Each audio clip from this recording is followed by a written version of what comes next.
கர்த்தர் இயேசு கிறிஸ்து நாமத்தினால் உங்களை வாழ்த்துகிறேன். இன்னைக்கு அநேக இடங்களில யூஸ்ஃபுல் அப்படின்ற வார்த்தையை காட்டிலும் யூஸ்லெஸ் அப்படின்னு சொல்ற வார்த்தையை தான் அதிகமா கேட்போம். ஸ்கூல்ல கேட்போம், ஆபீஸ்ல கேட்போம், வீட்டுல கூட சில பெற்றோர்கள் என்ன சொல்லுவாங்க, தனி கழிச்சு விட்டுட்டு இதெல்லாம் ஒண்ணுமே பிரயோஜனமே இல்லாதது அப்படின்னு சொல்லிட்டு உதவி தள்ளிடுவாங்க. ஆனா நல்லா யோசித்து பாருங்க, வேதாகமத்துல ஒரு சம்பவம் இருக்குதுங்க. யோவான் 2ஆம் அதிகாரத்துல என்ன சம்பவம்னா, பிரயோஜனமே அற்று போன நிலைமையில இருக்கிற ஒரு பாத்திரம், கை கழுவத்துக்கு தான் உபயோகப்படுகிற ஒரு பாத்திரம். ஆனா அந்த பாத்திரம் ஏசப்பா எடுக்கும் பொழுது அநேகருக்கு அது ஆசீர்வாதமா இருந்துச்சு. அது போலதான் நம்மளுடைய வாழ்க்கையும் ஏசப்பா கிட்ட நீங்க உங்க வாழ்க்கையை தரும் பொழுது யூஸ்லெஸ்ஸா இருக்கிற உங்களை ஏசப்பா யூஸ்ஃபுல்லா மாத்துவாரு. நல்லா யோசித்து பாருங்க, இந்த வார்த்தையெல்லாம் யாரெல்லாம் காதல கேட்டுட்டு இருக்கிறீங்களோ அவங்க எல்லாம் யூஸ்ஃபுல்லா மாற்றுவதற்கு ஏசப்பா கிட்ட உங்க வாழ்க்கையை கொடுங்க.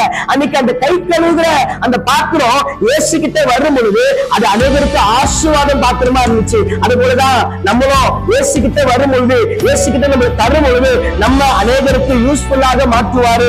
உடைந்த பாத்திரம் நான், அது உமக்கே தெரியும், தேவன் பயன்படுத்துகிறீர், இது யாருக்கு புரியும். அவர் நினைத்தார்னா ஆசீர்வாதம் தான். உடைந்து போன பாத்திரமா இருக்கிறீங்க அந்த வார்த்தையை கேட்டு, ஆனா ஏசப்பா கிட்ட கொடுக்கும் பொழுது ஏசப்பா நிச்சயமாக உங்களை பயன்படுத்துவாரு. இயேசு கிறிஸ்து ஆசீர்வதிப்பார். ஆமென்.